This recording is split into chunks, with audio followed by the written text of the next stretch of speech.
મિત્રો અગાઉ આપણે મધ્યકનો એક આવૃત્તિ ખૂટતી હોય એવો દાખલો જોયો હતો. આજે આપણે મધ્યકની બે આવૃત્તિ ખૂટતી હોય એ ટાઈપનો દાખલો જોઈએ. જ્યારે મધ્યકની એક આવૃત્તિ ખૂટતી હોય ત્યારે આપણને મધ્યક જ આપેલો હોય છે. જ્યારે બે આવૃત્તિ ઘટતી હોય ત્યારે આપણને મધ્યક પણ આપેલો હશે અને કુલ અવલોકન પણ આપેલા હશે. તો આ માહિતી આપેલી 125 અવલોકન ધરાવતા નીચે આપેલી માહિતી આવૃત્તિ વિતરણનો મધ્યક 22.12 હોય તો ખૂટતી આવૃત્તિ શોધો. વર્ગ અને f 0 થી 4 માં 3, 5 થી 9 માં 8 આ રીતે આપણને આપેલું છે. અહીં આ બે જગ્યા આવૃત્તિ ઘટે છે. તો સૌપ્રથમ આ જે આપેલું છે આપણે લખી નાખ્યું વર્ગ fi જ્યાં આપણને ઘટે છે અહીંયા કઈ આપેલું નથી તો એની જગ્યાએ આપણે લખ્યો x. અહીંયા કઈ બીજું આપેલું નથી તો એની જગ્યાએ આપણે લખ્યો y. ત્યારબાદ xi આ બેનો સરવાળો ભાગ્યા 2, આ બેનો સરવાળો ભાગ્યા 2, આ બેનો સરવાળો ભાગ્યા 2 એ રીતે આપણને xi પણ મળ્યો. ત્યારબાદ એ ધારવાનું, એ ક્યાં ધારવાનું તો કે જે જગ્યાએ આવૃત્તિ ખૂટતી હોય એની આગળ જે xi હોય એના બરાબર એ ધારવાનું. જેમ કે અહીંયા ઘટે છે તો કાં તો અહીંયા એ ધારી શકાય કાં તો અહીંયા એ ધારી શકાય. આપણે અહીંયા એ ધારીએ a તો અહીંયા 0, અહીંયા આપણે લખી નાખીએ ui ને અહીંયા આપણે લખી નાખીએ fi ui. અહીંયા a ધાર્યો તો અહીંયા 0 ઉપર -1 -2 -9 જ્યાં સુધી આવતું ત્યાં સુધી. સેમ એ જ રીતે અહીંયા 0 +1 +2 +3 +3 +4 +5. ત્યારબાદ fi અને ui નો ગુણાકાર 3 × 9 -9, 8 × -2 એટલે -16, 12 × -1 એટલે -12, x × 0 એટલે 0, 35 એકા 35, 21 દુ 42, y × 3 એટલે 3 વર્ગ, 6 × 4 એટલે 24, 2 × 5 એટલે 10. ત્યારબાદ સિગ્મા fi ની વાત કરી 3 + 8 + 12 + x + 35 + 21 + y + 6 + 2 x અને y સિવાય બધાનો સરવાળો થશે 87 + x + y. ત્યારબાદ ઋણ સંખ્યાનો સરવાળો ઋણ સાથે -9 -16 -12 એનો સરવાળો થયો એનો સરવાળો થઈ ગયો -37. ત્યારબાદ ધન સંખ્યાનો સરવાળો ધન સાથે 35 42 24 અને 10 આટલાનો સરવાળો થશે 111. ત્યારબાદ 3y + 3y મૂકી દેવાનો. હવે આ બંનેની વાત કરીએ આપણે તો એક પ્લસ છે અને એક માઈનસ છે. તો દેખીતું છે અલગ અલગ નિશાની એટલે બાદબાકી 111 માંથી 37 જાય તો 74. નિશાની મોટી સંખ્યા કેવી છે પ્લસ, તો અહીંયા પ્લસ અને 3y એમને. હવે આપણને આપેલું છે કે ભાઈ કુલ અવલોકન 125 છે માટે સિગ્મા fi બરાબર 125. અહીંયા આગળ કેટલા છે 87 + f1 + f2, 87 અહીંયા x + y લખવાનું થશે આપણે x + y. તો અહીંયા લખી નાખો 87 + x + y બરાબર 125. 87 સામેની બાજુ 125 - 87 બરાબર 38, x + y બરાબર 38. હવે x બાર બરાબર a + સિગ્મા fi હોય છે તો સિગ્મા fi * h. x બાર ની કિંમત આપણને આપેલી છે 22.12, a ની કિંમત આપેલી છે 17. એ કેટલો છે અહીંયા આપણે 17, તો અહીંયા મૂકી દીધો આપણે 17. સિગ્મા fi કેટલા છે 74 + 3y ભાગ્યા સિગ્મા fi કેટલા છે 125, તો અહીંયા મૂકે 125 અને વર્ગ લંબાઈ કેટલી છે 5. ચેક કરીએ આપણે 7 માંથી 2 લે તો 5, 12 માંથી 7 લે તો 5, તો આની વર્ગ લંબાઈ કેટલી છે 5. હવે અહીંયા ભાગ દે કે 25 × 5 = 125, 25 × 125. હવે આ 17 આ બાજુ 22.12 - 17 એટલે 5.12, 25 આ બાજુ ગુણાકાર ગુણ્યા 25 બરાબર 74 + 3y. 5.12 છે એટલે નીચે આપણે 100 લખી શકીએ. 512 ભાગ્યા 100, 25 ચોક 100, 512 ભાગ્યા 4 કરીએ એટલે 128. તો 3y બરાબર માટે અહીંયા આવી ગયું 128 બરાબર 74 + 3y. 74 આ બાજુ તો 3y બરાબર 128 - 74. 128 માંથી 74 જાય તો 54. તગડો ભાગાકારમાં તો કે y બરાબર 54 ભાગ્યા 3, 18 × 54. 18 દરી 54 તો y બરાબર 18. ત્યારબાદ વાત કરીએ કે ભાઈ આપણે અહીંયા શું આવ્યું હતું કે ભાઈ x + y બરાબર 38. તો લખીએ x + y બરાબર 38. x ની અથવા y ની કિંમત આવી છે તો y આપણે નિયમથી 18. 18 સામેની બાજુ 18 38 - 18 બરાબર 30. x બરાબર 20. આમ માંગેલ ખૂટતી આવૃત્તિ 20 અને 18 છે. મિત્રો છેલ્લેથી બીજો ટોપિક આ સેક્શનનો આપણો ઓજાઈ વક્ર અથવા સંચય આવૃત્તિ વક્ર. માહિતીની ચિત્રાત્મક રજૂઆત એટલે આલેખની વાત છે. તો ઓજાઈ વક્રના બે પ્રકાર છે, થી ઓછા પ્રકારનો ઓજાઈ વક્ર અથવા થી વધુ પ્રકારનો. થી ઓછા પ્રકારનો ઓજાઈ વક્ર અથવા થી વધુ પ્રકારનો ઓજાઈ વક્ર. હવે થી ઓછા પ્રકારનો ઓજાઈ વક્ર અને થી વધુ પ્રકારના ઓજાઈ વક્ર શું આવે એની વાત કરીએ આપણે કે ભાઈ થી ઓછા પ્રકારનો ઓજાઈ વક્ર છે. આલેખમાં આપણે ખ્યાલ જ છે કે બે અક્ષ એક x અક્ષ અને બે બીજી y અક્ષ. તો x અક્ષ ઉપર એક પરિમાણ હોય અને y અક્ષ ઉપર બીજું પરિમાણ હોય. તો થી ઓછા પ્રકારના ઓજાઈ વક્રમાં x અક્ષ ઉપર શું હોય તો ઊર્ધ્વ સીમા અને y અક્ષ ઉપર શું હોય તો કે સંચય આવૃત્તિ. એ જ રીતે થી વધુ પ્રકારના ઓજાઈ વક્રમાં x અક્ષ ઉપર શું હોય તો કે અધઃ સીમા, y અક્ષ ઉપર શું હોય તો કે સંચય આવૃત્તિ.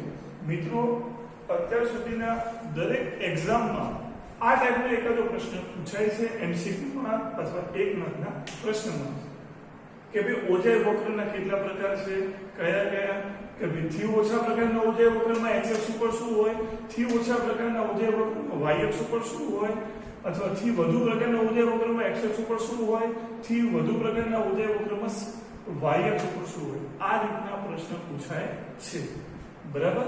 તો યાદ કરીએ કે થી ઓછા પ્રકારના ઓજાઈ વક્રમાં x અક્ષ ઉપર ઊર્ધ્વ સીમા અને y અક્ષ ઉપર સંચય આવૃત્તિ. થી વધુ પ્રકારના ઓજાઈ વક્રમાં x અક્ષ ઉપર અધઃ સીમા અને y અક્ષ ઉપર સંચય આવૃત્તિ. આ રીતે હોય છે. હવે પ્રશ્ન થશે આમાં યાદ કઈ રીતના રાખવાનું કે થી ઓછામાં ઊર્ધ્વ કન્ફ્યુઝન થાય કે કયામાં કયું છે. તો એક વસ્તુ છે ફિક્સ કે y અક્ષ ઉપર તો ફિક્સ જ છે સંચય આવૃત્તિ એટલે સંચય આવૃત્તિ. આ પ્રકારનું હોય કે આ પ્રકારનું y અક્ષ ઉપર ફિક્સ. હવે વાત કરીએ થી ઓછા એટલે નાનું કે મોટું તો કે નાનું, થી વધુ એટલે નાનું કે મોટું તો કે મોટું, અધઃ સીમા ઊર્ધ્વ સીમા. અધઃ સીમા એટલે નાનું, ઊર્ધ્વ સીમા એટલે મોટું. તો મિત્રો આની અંદર ક્રોસ કોમ્બિનેશન છે, નાના સાથે મોટું, મોટા સાથે નાનું. થી ઓછા એટલે નાનું તો એની સાથે એનાથી ઊંધું મોટું તો કે થી ઓછામાં x અક્ષ ઉપર ઊર્ધ્વ સીમા, થી વધુ એટલે મોટું તો એની સાથે નાનું તો કે અધઃ સીમા. જો ખ્યાલ આવી ગયો કે થી ઓછા તો કે x અક્ષ ઉપર શું ઊર્ધ્વ સીમા, ચેક કરો અહીં ઊર્ધ્વ સીમા, થી વધુ x અક્ષ ઉપર અધઃ સીમા તો અહીં અધઃ સીમા. ક્લિયર.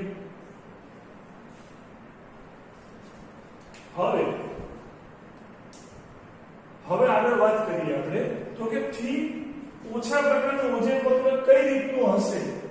આલેખ તો આપણે રૂબરૂ સ્કૂલ ચાલુ થાય પછી જોશું, પરંતુ અત્યારે ખાલી રફલી અને પ્રશ્ન જે પૂછાય એની વાત કરીએ કે થી ઓછા પ્રકારનું ઓજાઈ વક્ર છે કઈ રીતનું હશે તો કે પહેલા કિંમત આલેખની કિંમત ઓછી હશે કે ધીમે ધીમે વધતી જશે. સેમ એક રીતે થી વધુમાં શું પહેલા કિંમત મહત્તમ હશે પછી ધીમે ધીમે ઘટતી જશે. તો આ બંને આલેખનું કોમ્બિનેશન, આ બંને આલેખ એક જ આલેખમાં દોરી તો આપણને આવી રીતનું આલેખ મળે.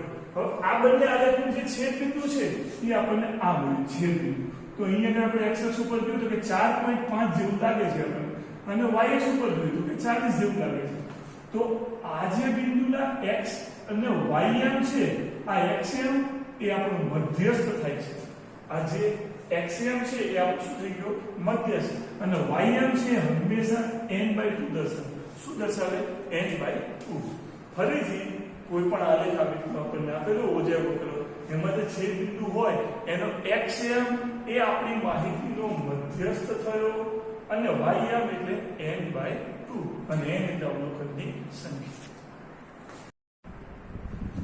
મિત્રો આ ચેપ્ટરનો છેલ્લો ટોપિક મધ્યસ્થ અને બહુલક ત્રણેય એકબીજા સાથે આંતરસંબંધ દર્શાવે છે અને દર્શાવતો સૂત્ર આપણે જોઈએ કે ભાઈ z બરાબર 3m - 2x² z બરાબર 3m - 2x² z બરાબર 3m - 2x² શબ્દમાં લખેલું કે બહુલક બરાબર 3 ગુણ્યા મધ્યસ્થ ઓછા 2 ગુણ્યા મધ્યક.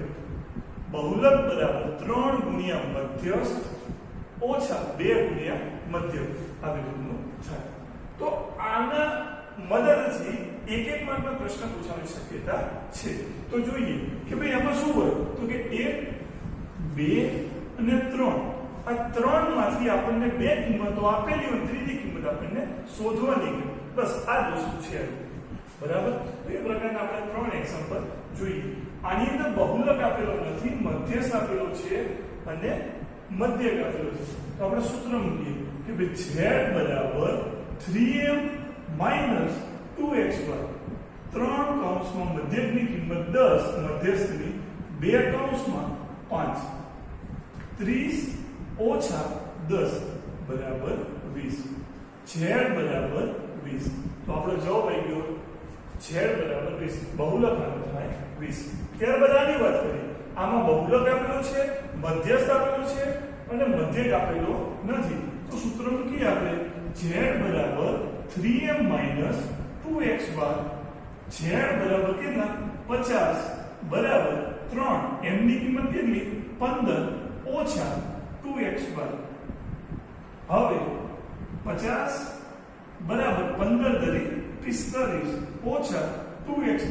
2x બરાબર 50 કેટલી બને તો 2x બરાબર 45 ઓછા 50 માટે 2x બરાબર -5 માટે x બરાબર -5 ભાગ્યા 2 માટે x બરાબર -2.5 x બરાબર -2.5.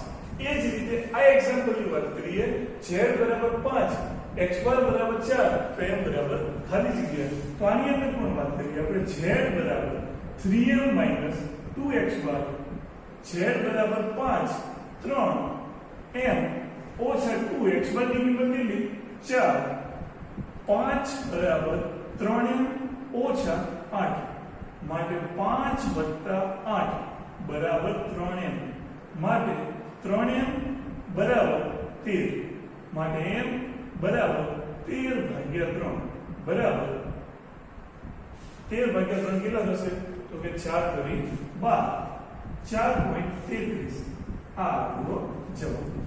ત્યારબાદ બે પ્રશ્ન ઘણી બધી વખત પૂછાયેલા છે કે z - m બરાબર ખાલી જગ્યા ગુણ્યા m - x પર z - m બરાબર ખાલી જગ્યા ગુણ્યા m - x. તો આના માટે આપણે ફરીથી એક સૂત્ર લખીએ z બરાબર 3m - 2x² 3m - 2x² માટે z હવે કામ કરીએ બંને બાજુ -m મૂકી દઈએ તો z - m બરાબર 3m - 2x² - m માટે z - m બરાબર 3m માંથી m દે તો 2x² 2m ઓછા 2x² માટે z - m બરાબર આ બંનેમાં સામાન્ય શું 2 વધે શું m - x. તો આપણો જવાબ કેટલો આવ્યો અહીંયા 2. ફરીથી આ કઈ રીતે એની વાત કરીએ z બરાબર 3m - 2x² એક કામ કરીને z - m જોઈએ છે એટલે આપણે z - અહીંયા માઈનસ અને માઈનસ બંને બાજુ મૂકી દઈએ એટલે z - m બરાબર 3m - 2x² - m 3m માંથી 1m જાય તો 2m આ બંનેમાં સામાન્ય શું નીકળે 2 તો જવાબ આવ્યો 2. સેમ એ જ રીતનો આ પ્રશ્ન છે. તો આની અંદર z બરાબર 3m - 2x² આપણે અહીંયા શું જોઈએ છે -x તો બંને બાજુ -x આપણે મૂકી દઈએ તો z - x બરાબર 3m ઓછા 2x ઓછા x માટે z ઓછા x બરાબર 3m ઓછા 3x બાર માટે z ઓછા x બાર બરાબર આને સામાન્ય કેટલા 3 તો વધ્યું શું m માઈનસ x બાર તો આપણો જવાબ શું આવ્યો અહીંયા 3 મિત્રો આ ખાસ અગત્યનો પ્રશ્ન છે આજે આપણો ચેપ્ટર અહીંયા સમાપ્ત થાય છે તો આ ચેપ્ટરના જે બે પણ એક્ઝામ્પલ છે ટેક્સ્ટ બુકના ફરજિયાત ગણવા અને કોઈ ડિફિકલ્ટી હોય તો માનવ પૂછ્યું